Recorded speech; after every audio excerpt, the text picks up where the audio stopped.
Roger, good to see you again. You too. Thanks for doing this. This is, we have, it just as a little bit of background for our audience. Roger and I have known each other for coming up on a decade. I've come here, we're sitting at the University of Colorado, which, by the way, my wife is an alum, and my daughter is a soon-to-be senior here at the University of Colorado. And for the loyal listener, yes, we're in Boulder, dude. This is so rad to have the professor here, dude. But in all, this is actually a very serious conversation, so that is as goofy as I will get. But we've just become buddies, and I've talked to your class a couple times, which I've really, really enjoyed. It's always fun to. By the way, my daughter's never asked me to come speak to any of her classes. But it's been fun. It's been interesting, and you've really become, I think, two things for me: a thought partner, and also just a sounding board on a lot of issues. And of course, you spend a lot of time on many things that are edgy and controversial, like climate change and like ethics in sport. So we've spent a lot of time talking about the one thing that people probably think I don't spend a lot of time thinking or talking about, which is ethics in sport, primarily doping. But we have, and I've always, I like to think that I've always come to your class, with an open mind and an open book and just let it rip, right? That's the way I prefer. So here we are on, and of course, when this issue came up for me, and I'll give a little bit of background also for our listener if they haven't tuned into some of the other shows, the issue of trans in sport is, and if anybody is even remotely paying attention, they are highly attuned to this. It is everywhere. Yep. And it doesn't matter if you're, what cable news channel you're watching or what newspaper you're reading or just scrolling online, you're really starting to see it. And it's, highly politicized. Obviously sports in this country, as they are around the world, are held in a very, very high regard. And it means a lot to people. And it's also, I think, on this issue, a very slippery slope.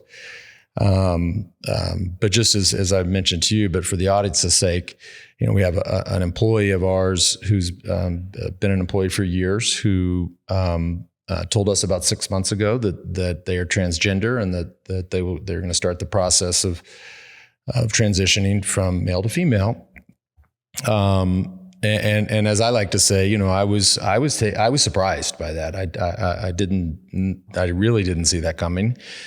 And so but it's allowed me to really start thinking about this issue and really kind of grow into the issue. And then of course, with my background and with everything that's out there today, this issue of where trans meets sports, meets fairness, meets equality, meets inclusion, meets all of these things. It is a very, very complicated issue. And the one thing, and then we'll get into it, the one thing that I always come back to, and just in my time in, not so much in learning as much as I can, but just having dialogue or conversation around it in public settings, whether you're at a dinner or whether you're, I had this instance on a TV show I just shot. People just don't want to talk about this. Right. And either it's just too sensitive or, I think the reality is this is, like a lot of issues in our country, especially our country, and maybe specifically in our country, these are issues and conversations and positions where people fear being fired, shamed, or canceled. And of course, last thing I'll say is I think the other reason that this has become interesting to me is I grew up a swimmer, and swimming is still one of my greatest loves. I love the workouts. I love the camaraderie. I love the timing of it. I love the sport. And so the Leah Thomas example obviously has been a very, very big news story. And most recently we've had, in the sport that I spent most of my life doing and earning a living doing, we have the example of Austin Killips, who's winning professional women's cycling races. And I'm not, these are just the facts. Austin was born a biological male and is transgender, is a trans female, and is winning. This is, and it's been, I think for me, watching the cycling world, how they handle it. And again, I'm a little biased when it comes to the media side because I've, lived the life that I've had and they really, there was no controls. Watching the control or the hesitation of the media to even discuss it. Meanwhile, all the other outlets, social media, et cetera, folks are very opinionated. Look, here we go. I mean, it's a wildly controversial topic. And I really credit you, Roger, with a lot of this. I mean, I think my view, while I still have a fairly strong opinion, which I for the purposes of these conversations, I try to keep to myself. I think because of you, I've come around to thinking maybe there's a nuanced view of this. But let's just pick up almost where we left off because as I think about this, and you think about boys and girls, men and women, sport, different categories. We have to, to me, you sort of have to go back to this story of Caster Semenya, who was a track and field athlete who, you can tell the story better than me, but was essentially had some mixed up chromosomes or some different chromosomes, and was banned from the sport. And it was a fascinating, and she was wildly successful. I mean, this was, it's easy to watch the finish, the coverage on TV and realize, well, this isn't, something's off here. I actually felt a ton of empathy for Caster because I don't think it was as this situation is. Mm-hmm.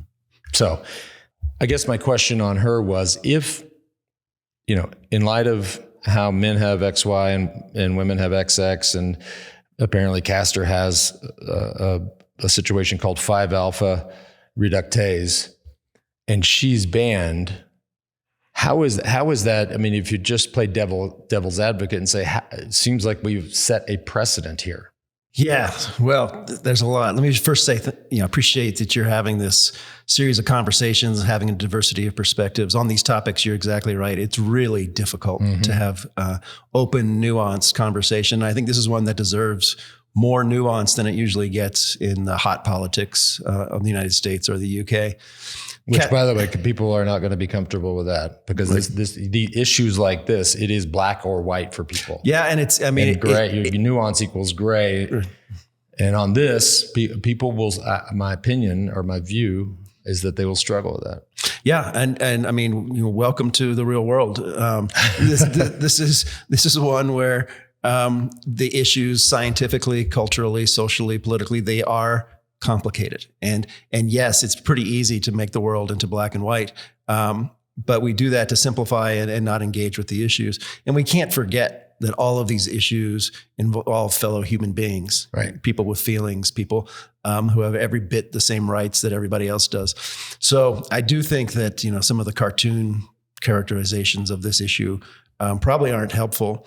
But at the same time, people have to be willing to, explore uncertainty and uncomfortableness. And I don't know. I haven't found an antidote for that yet. But on Caster Semenya, is a wonderful person. She won the world championships in the 800 meters in 2009. And that's what got me into this issue, first studying it. Because there was immediate controversy even before, but at the World Championships in Berlin, there was immediate controversy over her gender.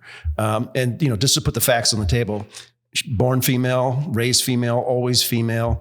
In the jargon of the day, she's a cisgender woman. Right.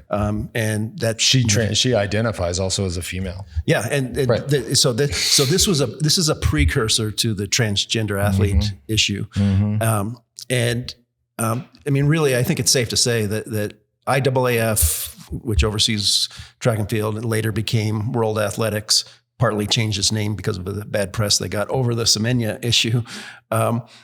They pursued her and chased her out of the sport And she was successful, yes, for a long time, but she wasn't wildly. So she doesn't have a world record. She won 2 Olympic golds. One was silver, upgraded to gold after a Russian doper was disqualified. But she nothing like the success of an Usain Bolt or someone who's had really outsized success. She was an impressive champion and was great for the sport. And the issues surrounding her were, did her, in the technical term, is a variation of sexual development. Did her unique biology give her a quote unquote unfair advantage? And that's a really important concept when we talk about transgender athletes also. Because then you have to ask the question, well, what is an unfair advantage? How do you know it when you see it? How would we measure it? And, there's a long story here, and you and I did a podcast years ago entirely on the Semenya issue, but there's dodgy science. There's science that was irrelevant. There's a lack of attention to human rights. There were multiple cases at the Court of Arbitration for Sport that came up with conflicting opposite conclusions. And today, World Athletics has continued to pursue athletes, and Caster is now retired out of the sport, but there's several other women athletes who are affected. So this is an issue that, for me, it really led me down the path of trying to understand, how do we regulate the genders? And as the issues with transgender athletes, even 5 years ago, were not particularly a big deal. You didn't read about them in the news. Right. Now it's the issue. I will say, the last thing on the Caster Semenya issue is that World Athletics, when they banned, their terminology is athletes with DSDs, differences of sexual development. When they banned these athletes, we did not see dominoes falling with every other international federation saying, oh, we have to do the same thing, because obviously women with variations of sexual development appear in every sport. Right. So I think that issue is one that was pretty narrowly confined to one federation going after one athlete, but it's still out there. And how did that? And I genuinely am curious about this, and maybe we talked about it before, but I've forgotten. How did they identify that? Let's just call it a DSD. Outside of, and there are folks who could say, look at Caster, that looks like a man. There's all kinds of, hate speak out there. And there's obviously, she was a tremendous athlete. As the results speak for themselves.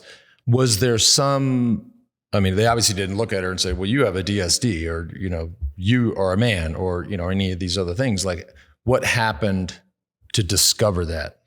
Yeah. So early on, the focus was on testosterone levels in women. And so along the way, WADA decided to open up the anti-doping process to releasing information on testosterone levels for female athletes. Ethically, kind of questionable because they're being tested for anti-doping, not for whether they're womanly enough or whatever that, whatever you want to say. But they are testing women for testosterone. They're testing women for exogenous tests, but they changed the rules so they can test their endogenous testosterone, their naturally occurring level, and use that in regulation. Well, long story short, a case was brought by an Indian sprinter, Duty Chand, to Court of Arbitration for Sport, challenging the testosterone levels. And we won't go into the details, but CAS threw it out. They said, and this is important also, they said, you need evidence. You can't just ban an athlete because of how they look or because of their testosterone level by itself. You have to be able to show that they have a characteristic or an attribute that gives them, again, this term, unfair advantage. You know this better than me. Sport is all about finding who has advantages. That's how we decide who's on the podium, who wins the championship. And so, of course, advantages exist in sport. And so identifying, well, where are there situations where an advantage is unfair? We do it all the time. That's what anti-doping is about. It's about separating out advantages that are deemed not allowed versus those that are allowed. And so when there's naturally occurring conditions that people have, it turns out that, they started with testosterone and, landed on chromosomes. And that Caster lost her court case, 2-1 margin was really close. and was banned from the sport. It's always 2-1 with Cass. You know that. I mean, it's never 3-0, right. And it's never 1.5 to 1.5. That's because the parties in the case get to pick their judges. Yeah, that's, and for those, just as background, I mean, this is probably an entirely different podcast about just the dynamics of arbitration. See, Cass is the court of arbitration in sport. You know, essentially the defendant picks an arbitrator. Let's call it the prosecutor, or the other side picks an arbitrator, and then they mutually agree upon the third one, which is the middle arbitrator. But as we know, and as history will show, that middle arbitrator is always sort of inclined to side with the let's just call it the prosecution, because anytime they side with the defense, well, they sort of don't get invited back into that pool of potential neutral arbitrators. Yeah, this would be for your next series. The Court of Arbitration for Sport is a creature of the IOC in the Olympic movement. And so there has been a lot of discussion about whether athletes are already go into these cases with a bias against them. Right. So, right. Yeah, that is a whole nother series, and probably not one that I should be hosting. I'll stay away from that one. You know, to me, it's sort of my head always goes to elite sport, professional sport, where we're competing for prize money. We're competing for Olympic or World Championship medals. You're competing for some other professional league where you have, you know, major network coverage. And then there's, you know, as we know, sport. I mean, I don't know, most people started some sport when they were 4 years old, running around the soccer field, you know, all kids together chasing this ball, and you know, all the way up and through high school, and then potentially further on. But to me, they're really, as I think about this, I mean, I think on the issue of, or at the highest level, right, the elite level, money, medals, let's just call it, you know, that's, we're talking a lot about. It could even be, you know, at the collegiate level, which of course we saw with Leah Thomas. This issue of, you know, peewee soccer and peewee basketball. You know, I frankly, I'm, you know, I really don't care, right? I start to, and this has been my position previously, which, you know, I've gained some context and nuance here. Then you start to ask, and then of course, as we know in this issue, and it really is, and I try to avoid it as much as I can, it's a slippery slope, right? It gets into politics. You get into this conservative movement in America that the trans community would tell you is using sport as essentially a gateway drug to bully this community even more, whether it's healthcare, education, or you name it.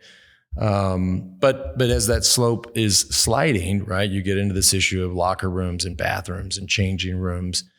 And then, you know, parents go, wait a minute, right? Just hang on, time out. And it's highly, highly polarizing, meets the conversation, as we said at the top, nobody wants to have. But, you know, going back to if you just break them into sort of, let's just call them peewee sports and professional sports, right? The two Ps. You know, I sort of, I mean, you told me the example, I think, of somewhere here recently that some parents or grandparents were yelling at a 9-year-old kid on the other team, that you look like a boy. You know, I mean, what are we doing? I mean, I wasn't there. I don't know. Maybe has short hair. I don't know, but that's taking it too far. Yeah. I mean, most of my focus is at the professional elite level, as I think it should be. And I think there's a lot of advantages that this community has compared to the broader social issue, and, you know, involving Republicans, Democrats, and cultural issues, because professional sport is an entirely made up, constructed sphere that the sport world governs and makes the rules for. It doesn't have to get involved with presidential politics or the politics of a political party, or even the broader socio-cultural issues that people are, you know, looking at their favorite news channel on. So sport should be able to manage this. And sport leaders should be able to push back or, protect themselves from being used. I mean, I like that phrase, a gateway drug, because I think very much sport is being exploited by political actors because sport's not the biggest part of our economy, but it's pretty visible and people care deeply about it, like you said. So I think, for me, it's a failure of leading sports organizations to grab a hold of this issue and say, look, we're going to get the science right. We're going to get the regulations right. Not everybody's going to be happy all the time, especially the most politicized people, but we're going to do the right thing by our athletes and our communities. And you said something to me when it's probably been 2 weeks since we had this conversation, but we were sort of going back and forth, of course, earlier days for me in a private conversation, but you said, I'm just going to follow the science. Which, I understand. Like for me, that's what I would do, right? And as I like to refer to it, I'm just a not so smart kid. Grew up in Plano, Texas, and raced bikes his whole life. But I know when I'm around smart people like yourself. So you sit there and say, well, shit, I don't know. Is the Earth flat? If all the smart people say, you know what, it is flat, I go, okay, well, I guess it's flat. If all the smart ones say it's round, which I think it turns out it is, I say, yeah, it's round. Because now we're, if you're talking about IOC and all the big, even the USOC, all the big governing bodies, is it an issue that the science isn't there or that they just don't, or they're just sort of kicking the can down the road because they don't want to have this conversation? Well, it's a little of both. I mean, let's go back to that phrase, unfair advantage. I mean, unfair advantage is a concept that already exists in sports law, in the sports world. And an unfair advantage, it technically refers to an advantage that somebody has over somebody else in a competition. Mm-hmm. It's not, are you taller than someone else? And so you have an unfair advantage in basketball. Of course not. And so identifying what an unfair advantage is going to turn out, an unfair advantage in boxing is really different than it is, or maybe in swimming, or different than it is in archery or a team sport like basketball or soccer. And so to identify an unfair advantage, the first thing that researchers need to do is they need to specify what that means. Then you got to go out and gather data. And it turns out there's not very many trans athletes out there. So it's very hard, particularly at the elite level. Mm-hmm. So it's really hard to actually do the science that is directly relevant. What's often done, and is hugely, I think, misleading and mistaken, is people do research on cisgender men and cisgender women, and they compare them. And then they say, well, trans man fits in this category, trans woman fits in that category. That's not how it works. There are different characteristics of people who change genders. And so the first thing is, it's really difficult to get good evidence, good science out there to inform decisions and regulation. And so the next place you land is, well, what do we do in situations of uncertainty? Mm-hmm. Like we don't have the information. And again, sports law is really clear on that. And and specifically, if you look at the judgments that have been made about athletes who run on cheetah blades, there's the same conversation comes up. That athlete might have an unfair advantage. Perfectly plausible. If you're, 6'8" and your cheetah blades are 3 feet long, you might be for a double amputee. For a double amputee. Same thing in the Paralympics where people get classified. There's a large body of research and law on actually identifying unfair advantages. So in the face of uncertainty, the sports community has the elite sports community, the Olympic movement has said, all right, if we don't know, we're going to err on the side of being inclusive. And so I think it's really important for people to understand that when we talk about regulations for transgender athletes, what's being regulated is unfair advantage. It's not the regulation of a class of people according to who they are. We don't do that. Right. I mean, that's just not, if you look at, law and policy outside of sport, fortunately, society has moved away from regulating people according to their skin color or whether they're a woman. And so if we start understanding things like unfair advantage and the default is inclusion, it gives us a basis for where we can start. I guess the other thing I'll say is sport is wonderful and it's complicated, and even different disciplines in the same area of sport may have different sorts of advantages. So, long distance swimming athletes' unfair advantage may be defined differently than it is in a sprint. Right. So, and the example that you use with archery, I mean, many times a female archer, or is that what they call an archer? An archer is either as good, if not better, than a male one. So but at the end of the day, I hear you loud and clear there, and I think those listening or watching will as well. The numbers don't lie, right? If in the example of Leah Thomas, I mean, the poll numbers, at least here in the United States, the vast majority of people looked at that, and there are some polls out there, Washington Post, et cetera, which are reputable polls that say, no, that is not fair. We all, and just as if you guys haven't followed, or y'all listening haven't followed the Leah Thomas story, you have a biological male who ironically went to Westlake High School, where my kids went, in Austin, Texas. Swam on the men's swim team at the University of Pennsylvania. Was a large kid. Swam, I think 4:14 or 4:17 in the 500 free. Not going to get you anywhere as a male, right? You're not. I mean, you got to go way under 4 minutes to even get into the conversation for something like the Olympics. And then I think her sophomore, junior year transitioned to a female, trans woman, and stayed on the swim team, and then won the NC2A championships in the 500 free, and then also tied. And apparently, it's really hard to believe because they take this down to the thousandth of a second, dead ass tie with Riley Gaines in the 200 free or 200 fly. And so, but folks looked at that and said, that's not fair. So there's two things there. So the folks might be right when they look at that and they see that situation. Well, I think that's not your opinion, but that answer has to be a part of this. That might be right. Yeah. And I honestly think that could be right in that case. Haven't looked at it, particularly closely, but I'm aware of some of the data. But I would make 2 points here. One is that Leah Thomas encountered the rules of competition for the NCAA as she found them. Mm-hmm. So she didn't do anything wrong. She was just following the rules. No, but this is right. And I will say this, we had Caitlyn Jenner on yesterday, who's been very outspoken about this issue and very outspoken about the result of, I should say, Leah Thomas's result. She made it very clear. I fully support Leah Thomas. I just have a problem with the result.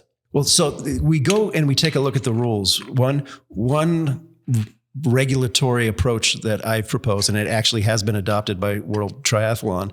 It's currently, they're reviewing their rules, but it's called a cap tie rule. And this comes from the world of international soccer.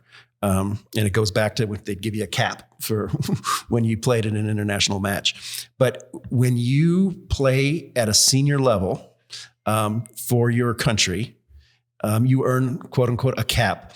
You are tied to that country. Sorry, define that. What does that mean to play at a senior level? So at senior levels, you play an international competition on, I don't know where the threshold is, but on the U23 or U21 team for your country. You've worn the stars and stripes. You've represented your country. In an international competition. Okay. So you're in the, the Gold Cup or the World Cup or something equivalent. You're tied to that country. You cannot change. You can't say, well, I liked playing for Brazil and now I want to go to Qatar, or I'm going to go to, you're cap tied. And so if sport would adopt a gender cap tie, which is basically if you play on a team or you compete at a high level. And so if you're on an NCAA men's swim team and you do that for 1 year, hey, guess what? You're tied. You can transition, but you can't change categories. If you look at, I think all of the cases that have been high profile that people say, well, that doesn't look fair to me. They involve athletes who are already elite to some degree, maybe not world champions, but elite in their sport who then transition afterwards. If there was a cap tie rule, all of those cases would fall off, and it would take away, my view is it would take 90% of the issue away, because as you know, to become an elite athlete, men and women, it's not just your physical characteristics. And like you said, a lot of elite athletes start when they're 4 years old. It is knowing the sport, knowing the ins and outs. And so if you already are elite, you have an advantage of being elite. Right. And so for my view, and the years it took to get there. Yeah. Right. And it's cumulative. And I know this is not particularly popular in some parts of the transgender community and the allies. But I think it's a very fair approach that has precedent. We do it with nationality, and it would, if that was implemented at the NCAA rule and Leah Thomas said, all right, I'm transitioning now, I want to be on the University of Pennsylvania women's swim team, the answer would be, I'm sorry, you're tied. Mm-hmm. And she could transition and still swim as on the men's team or whatever. It's the same with Laurel Hubbard, who was a weightlifter, one of the very few transgender athletes to ever make it into the Olympics anyway. And I think, we see this. It did not do very well. Right. And so, there are important questions as, what do you consider to be elite? Where do you draw that line? How do you know somebody's competing at a senior level? And which was my thought as we were going through this. I think just, and again, in my homework and research I've done, people sort of, I don't know about everybody, but a lot of folks could just go back to this, let's just call it the puberty line, right? If you're and again, let's just be clear, and correct me if I'm wrong. I don't know the breakdown, but it feels to me like this is sort of 90-10, transitioning from a male to a female. So you're talking about trans woman. Obviously Chris Mosier, who I've gotten to know pretty well through Athletes Ally, did the opposite. It's funny, like in that situation, people are like, that's amazing. Like you were born a female. Now you're going to go race guys. I think people are like, holy shit, that's incredible. But most of it are trans females. And so then it goes back to this, whatever happens to a young man through puberty, whether, obviously testosterone levels and muscle mass, muscle growth, cardiovascular development, all of these things, you hear a lot of folks that just go back to this line, say, which again, like this issue, it's a slippery slope, but because before that line, then you get into, wherever it went, the journal article with, all the, the blockers and pretty serious medicine. But is that an option? I think that line fails to appreciate how ridiculously good elite women athletes actually are. Right. Just getting some dude who goes through puberty and thinking like, oh, I'm going to become an elite athlete. I can't name a single case of someone who was not already at some level elite, who transitioned, who became successful in women's sport. And this is where it gets to unfair advantage. Then we get pretty metaphysical. Is it like, well, the unfair advantage is that if you developed in an alternative universe as a female, you wouldn't be as good an athlete as you are in the real world where you developed as a man. That's not what's meant by unfair advantage. What's meant by unfair advantage is that you have an advantage over who you're competing against. Once society decides, all right, we're going to sanction, allow, support, and celebrate people who transition from male to female, female to male, then sport finds itself in the position, hey, we're a part of society. We got to accept that. We can't remake society on our own. So this is one where if sport would implement a cap tie rule, let it run for 5 years. And if all of a sudden sport had a tremendous number of athletes who never were elite, they transitioned and they trained and became elite, then hey, we could revisit that. But it's sort of worrying about a bogeyman out there that there's something's going to happen in the future that we can't control. This is an issue that's important enough that we can proceed incrementally. Turn the regulatory dial. Let's turn up to 1 or 2 to start with, and rather than starting saying, all right, volume 11. Right. Well, but volume 11 would be, this is obviously a wild example or sort of a way to look at it. If volume 11, again, is if Usain Bolt, who knows, tomorrow says, hey, I woke up today, or I've been thinking about this. I've had gender dysphoria I haven't told anybody. I've had it for 20 years. And I'm going to start the process, and I'm going to be, Irene Bolt. And I want to compete. That's volume 11. He's captied. So put in a capti role. Well, we don't have that, right? We're talking about volume 11, and I could start to play with that idea or get my head around that, and it doesn't have to be Usain Bolt in the 100-meter dash. It could be, again, just using examples. I mean, if Rafa Nadal all of a sudden said, I want to be Rachel Nadal, that's volume 11. So there's two really bad ideas out there. We can call them both volume 11. One is going down the path you're going down. It's pretty much anything goes. Hey, I woke up on race day and decided which category I'm going to go in. There are people who support anything goes, but equally as ridiculous is an outright ban, whether it's a puberty ban or a chromosome ban, based on who somebody is. So if we can say, all right, yeah, there's some people who think anything should go on race day.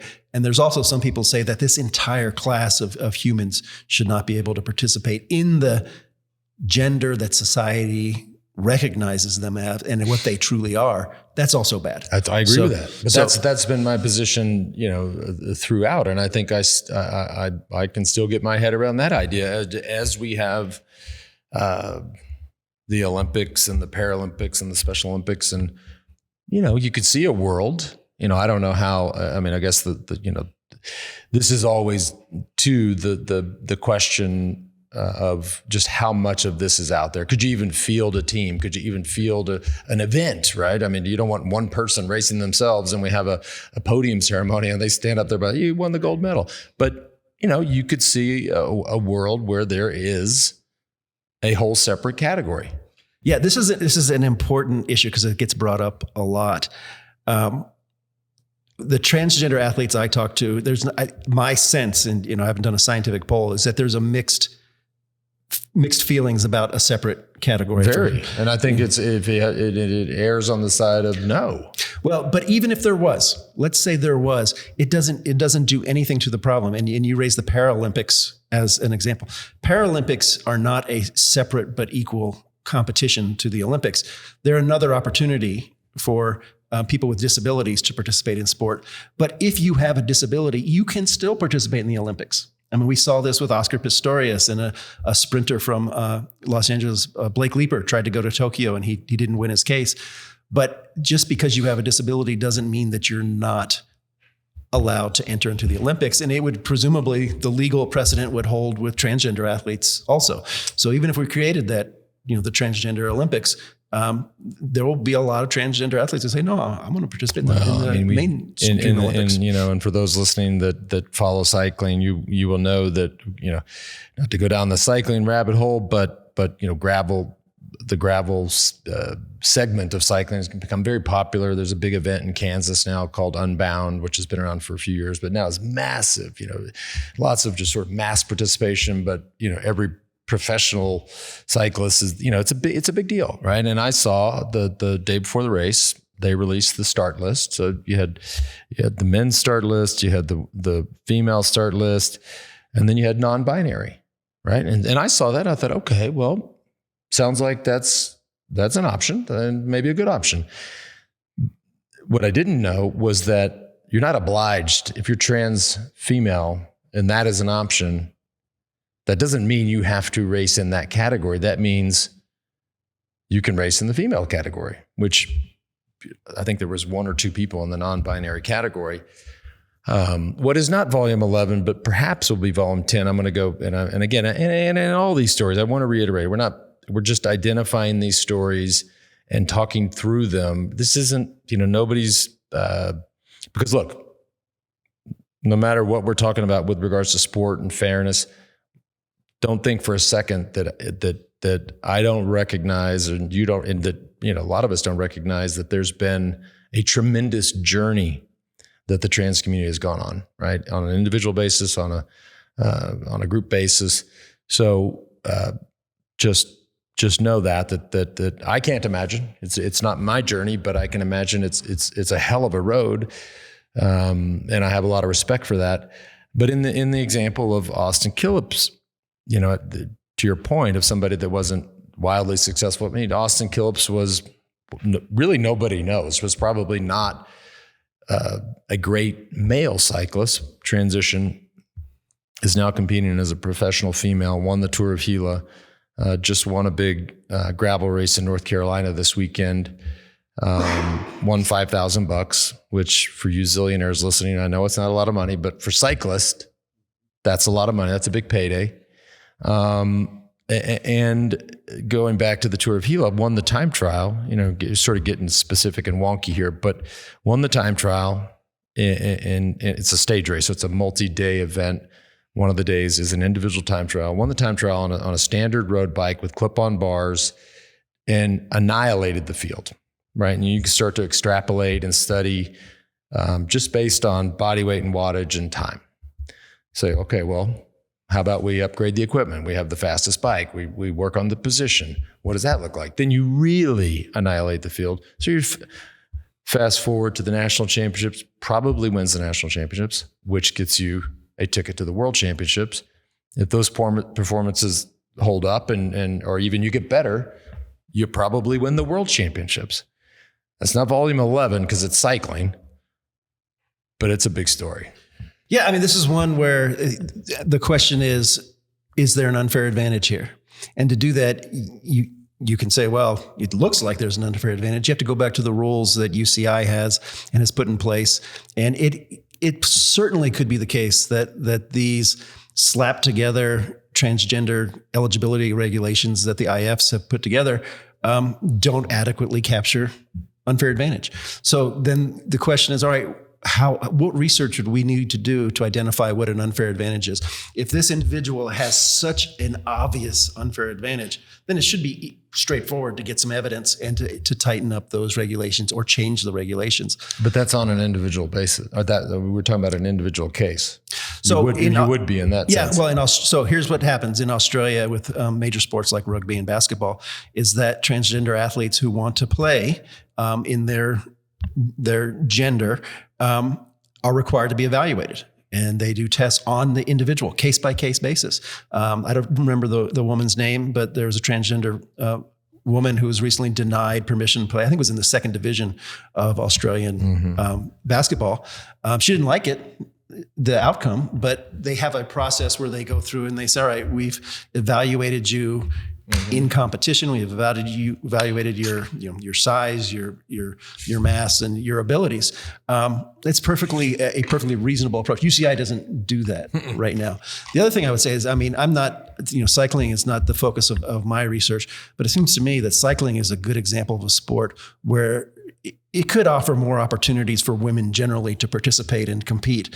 And if people are concerned, well, this one transgender athlete is taking the place or winning, that another female athlete would get. Well, why don't we double, triple, or quadruple the opportunities for women athletes generally to compete in a sport like cycling? Well, because they don't have the sponsorship. Well, so for me, right. if the point is we want to create more opportunities for women cyclists to win and make money, the answer isn't, let's go looking to ban this, one person or that person. I get it. It could be an issue, but there are bigger challenges for gender equity in sports like cycling than this one, which seems to take up a lot of oxygen. It's everywhere. Yeah. I mean, this story was, when Austin won the Tour of the Gila, the story was everywhere. When she won, I mean, this is cycling. This isn't the Tour de France. Right, this isn't the women's Tour de France. She won the Belgian waffle ride in North Carolina, I think, or some godforsaken place.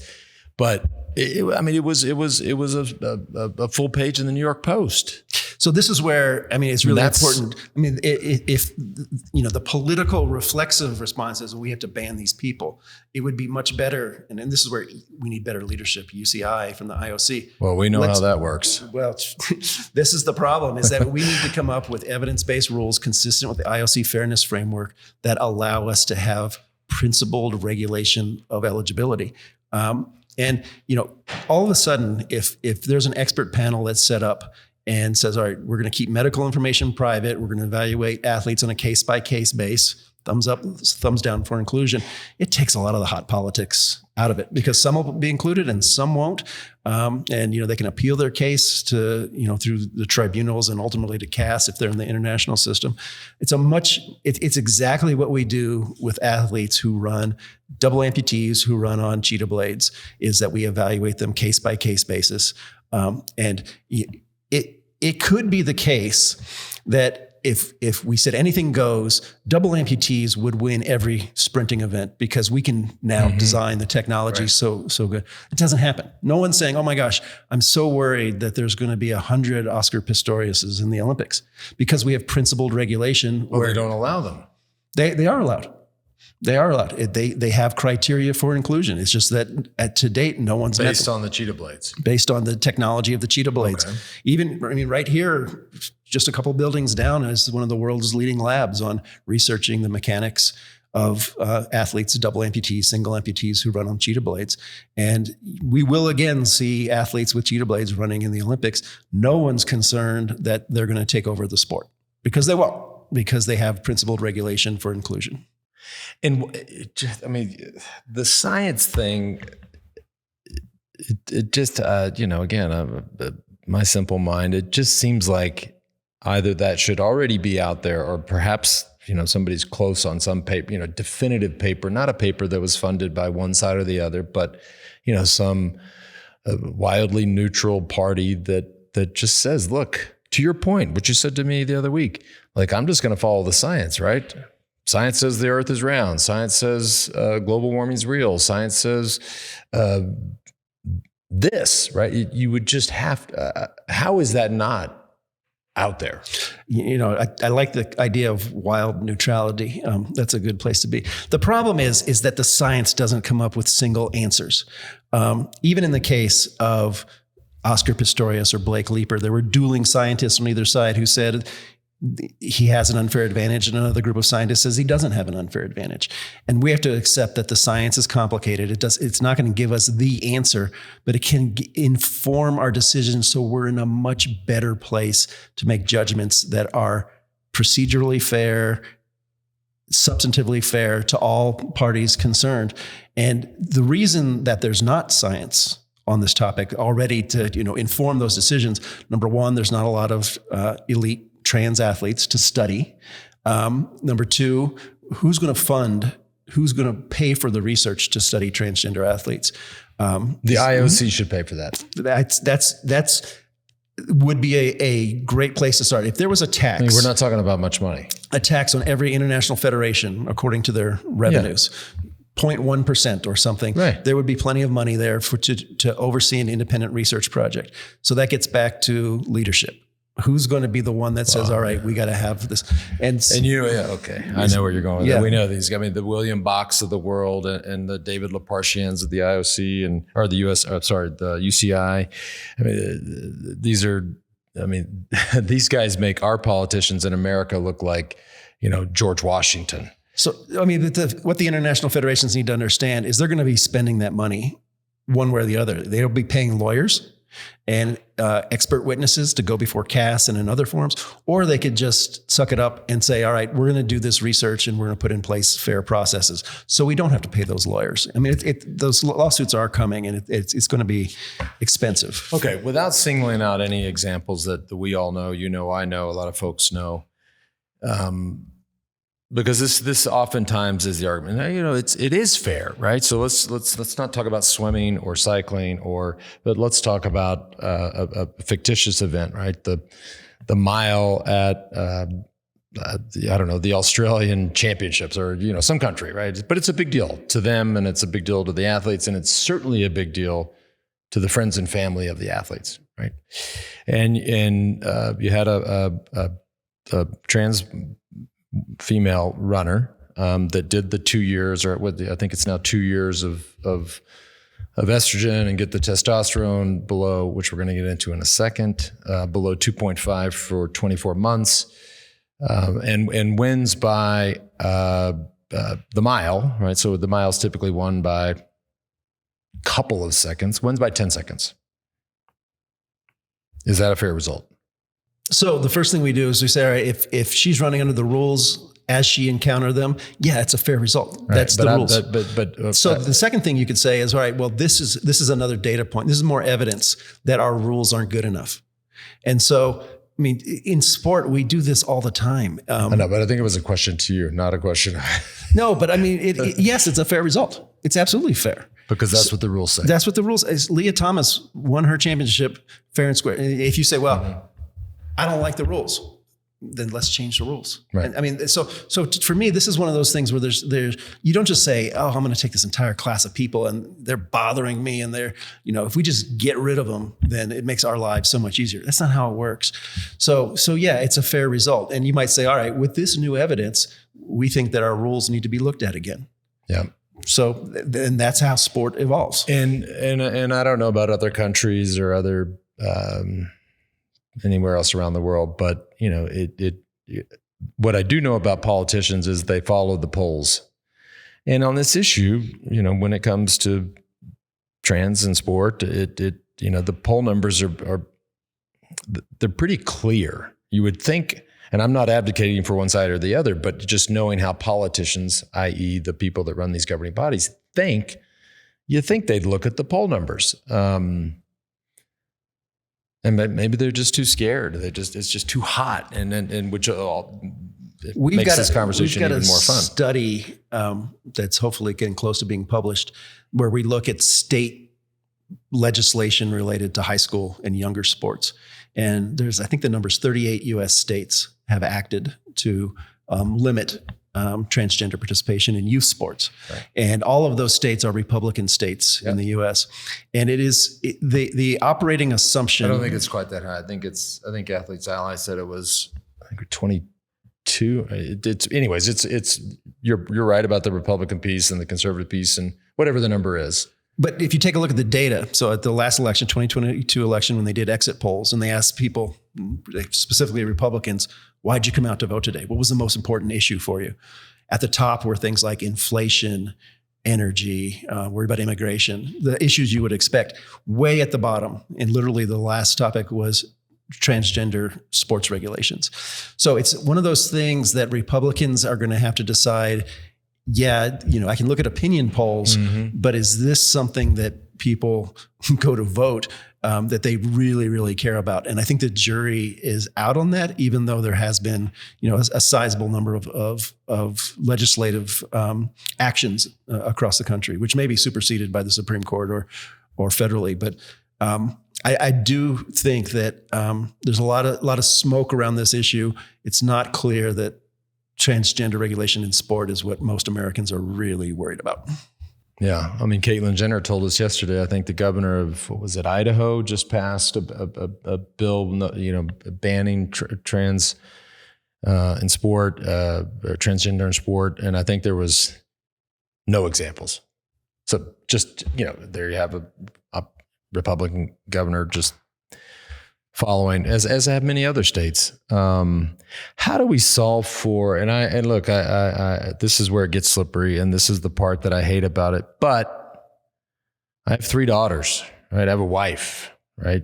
So we had the example in Los Angeles where it turns out a multiple-time sex offender walks into a day spa and says, "I identify as a woman." Walks into the changing room with women and young girls. There's that. I mean, I think that's really the outlier. Those things as a husband and as a father, that's just terrible. But you look at the and if you believe what you hear and you read and the testimony of, and again, reminder, this is where it gets slippery. How do we solve for this issue of what happened at the NC2A championships? You have, and again, not picking on Leah Thomas, but this is what happened with that locker room, right? You've got you had probably 2 heats of, so background, right? NC2As, you have the finals and the semifinals, 8 in the finals, 8 in the semifinals. So you had 15 biological females, young girls in there, and you had Leah. And, if you believe what's out there, there has to be a solution to that. Yeah, this particular topic seems like, and sorry, just one more thing. Yeah. What should have happened, and whether or not there's a solution or not, and again, if you believe what the girls in the room said, without any notice, without any consent, without any idea that a biological male was going to walk in their locker room, how do we solve for that? I mean, this is one of the ones that I think is on the easier end of the spectrum to solve. I mean, anyone who's gone to the bathroom in Scandinavia realizes that it's pretty simple to engineer individual changing rooms or individual toilets, and have a shared washroom or something like that where you wash your hands. It costs money, and so the question is, are we willing to spend that money? It's the same sort of thing like the American with Disabilities Act. Well, guess what? If we decided to pass that act, we're going to have to retrofit this building and that building and everything. Yeah. We have to put ramps in. Yeah. We have to change sidewalks. It's going to cost a lot of money. But we did it. And so this is the sort of thing that for a society that has decided we respect, we value, we recognize, we celebrate transgender individuals. Hey, guess what?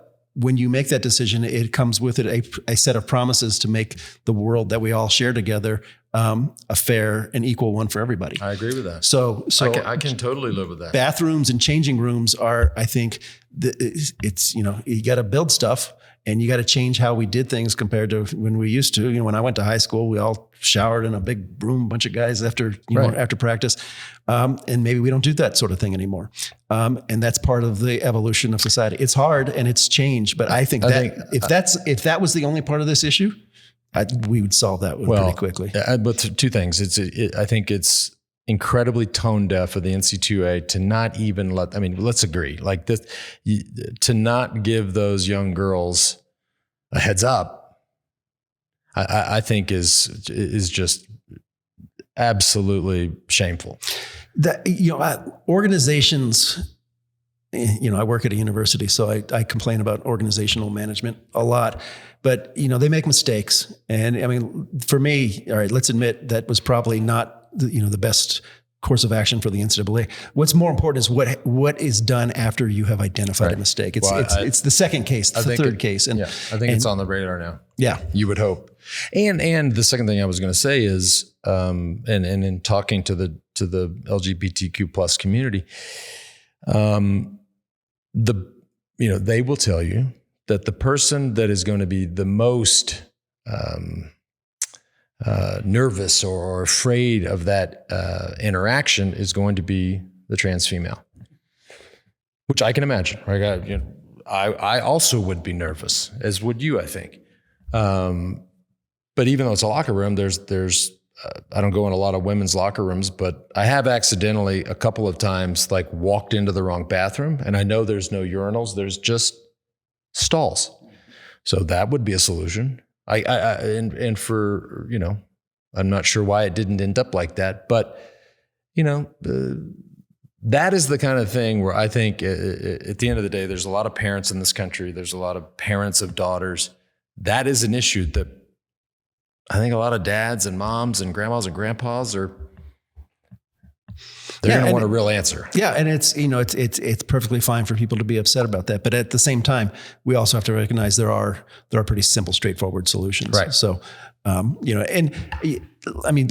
just put, the uncomfortable out there that a lot of what we see related to bathrooms or related to sport, it is a stalking horse for bigger, broader issues about how change is different, how social norms evolve. And, for some people in our society, they simply don't recognize trans individuals as trans individuals. They refuse to recognize that. And that gets wrapped up too.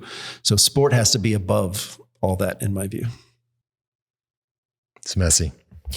Last thing before I let you go, we've talked about all this. And we've talked about and you and I in the past, probably 90% of our time have talked about, my histories, and I've been, certainly tried to be as open and as transparent about that with not just you, but with your classes. At the end of the day, it comes down to doping and anti-doping and what's, right or wrong, or what, et cetera, et cetera. To me, right, we're talking about, and we've talked about this today, right? A course of treatment. If you want to transition, right, you're going to go from man to woman. You're going to be a trans female. You want to compete at the highest or at a high level. There is a certain bar you have to pass. Let's call it with having a testosterone of lower than 2.5 for 24 months, which people say. And somebody asked me one day. They said, "Well, guess who regulates that or monitors that, or let's just call it proves that?" And I said, "Well, I'm sure USADA and WADA and folks like that do." They said, "No." I said, "What?" They said, "Absolutely not. They don't want to get anywhere near this." I said, "Well, hang on a second. How does that?" Right. So again, reminder: trans female athlete, 24 months. Testosterone 2.5 or below. I said, "Well, then how do we know?" I said, "Well, they just get they have their local doctor or their regular doctor or a doctor's note or some blood work." Or I said, "Well, that is a problem." And I'm not speaking personally. I'm just saying eventually that will become a problem if people say, if we're trying to decide fair or not fair, and then we're really trying to break down if somebody has followed the rules, going to your regular doctor or your local doctor or getting a doctor's note, we know how that works. I don't think that's the way this shakes out. Yeah, there's a couple things. I mean, one is we don't know as a community what the effects of testosterone suppression are on performance across all the sports. And if you set a rule that, it's got to be 2.5 nanomoles for 20. That is the rule now. For some sports, not others.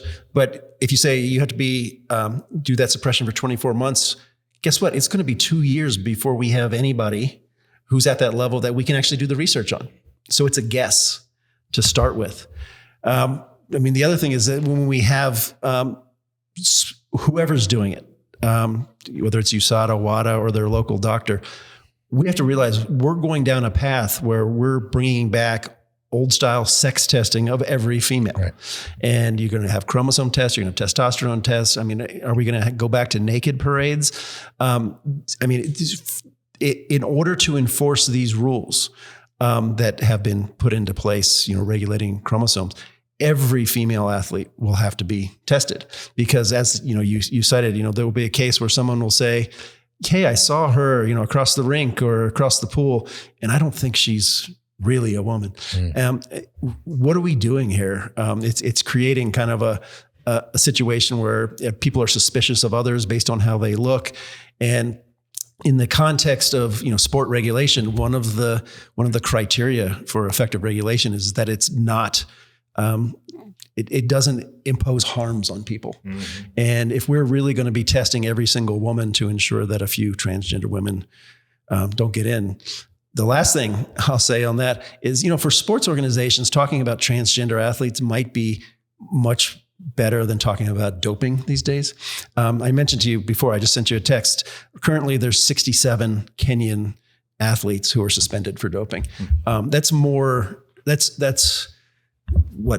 30 times more than the number of transgender athletes who've participated in sport since 2003. Right. So, the scale of the unfair advantage in doping at present dwarfs by orders of magnitude any concerns about transgender athletes. And if I'm a sports organization, boy, I'd much rather be talking about transgender athletes than this epidemic of doping that seems to be ongoing across many different sports. And this, I'm going to ask a question that I really don't know the answer to, but you can just imagine, right? If that is, and again, according to you, which I believe, it's really based on the individual sport. But let's just use probably the example of cycling or other swimming. Yep. Of 24 months of testosterone suppression, must have a level of 2.5 or less for 24 months. Who's to say you just stop after 24 months? Yeah. Anytime we put in place regulations, it comes with it an obligation to follow through. I mean, this is a problem with anti-doping. There's 300 plus substances and methods on the list, but not all are equally tested. Not all are tested for. So if you put in place regulations and you are not able to enforce them, or implement them, they're not particularly good regulations in the first place.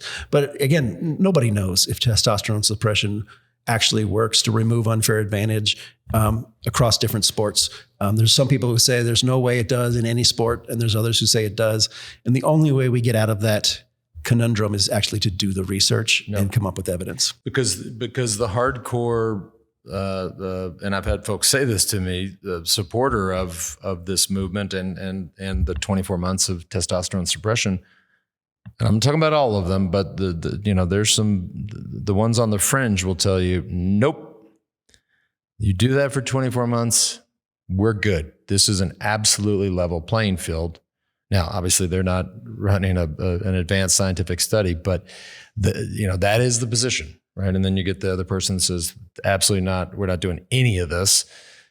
I don't know why the work's not out there. The people who are the most confident in their beliefs are the ones who should be the least afraid of science. Because if they're so certain, then let's do the science. It'll just prove you were right all along. Going forward with evidence-free sort of regulations just opens the door and invites people who have, political motivations. Maybe they have, bigotry as motivations, and it's much better to have the evidence. And here's the uncomfortable thing: it's going to take a little while to get the evidence, right. And so we got to make some decisions ahead of time. I get that. And will we make mistakes? Of course. Will some people be included that shouldn't have been included? Maybe. And, where do we want to make our mistakes? Do we want to be inclusive or exclusive? That's the big question at this point. And we're going to potentially have these moments in time where the volume is a 9, 10, or an 11, right? Again, you could see that as soon as this year in world championships for whatever sport, certainly in cycling. Who knows? I mean, in the Olympic Games, certainly by 2028, you might have, or even in other professional sports, right? You could have a trans woman win the Wimbledon final, which then the people will start to vote. Because right now we're not. I mean, let's be honest. I mean, the NC2A championships in the women's 500 free. I don't know. It's probably not getting a lot of attention. Wimbledon final, 100-meter dash at the Olympics. The WNBA, a professional boxing match. We've seen it in the UFC. Then all of a sudden people say, hang on, what do we do now? Yeah, there's good experience. So I won't name any countries, but in Sydney in 2000, in women's gymnastics, which is one of the biggest sports at the Olympics, there was concern that certain countries had athletes who were below the age limit. How do they know? They looked at them. They said, oh, they look like little girls. What happened after that? The FIG, the International Federation for Gymnastics, developed a whole new set of rules for governing age in gymnastics. I didn't even know that was a rule. Yeah. Well, now there's a minimum age because why? The rules of gymnastics favor small, supple bodies who can do all sorts of twists and contortions. And the concern is that you're going to be exploiting children in having them become Olympic athletes. So they have a broad set of rules governing the minimum age. What's the minimum age? I think it's 16. Oh, there we go. Okay. So, the concern was there was 12-year-olds, 11-year-olds in the Olympics because they could perform better. But it was not appropriate to have children of that age. So what we do is, and nobody took away their medals, right? They said, you played under the rules that we had then, but the rules weren't satisfactory, and so we're going to fix them and make them better. We do that all the time in sport. That would have been a hell of an idea in another sport I'm thinking about right now.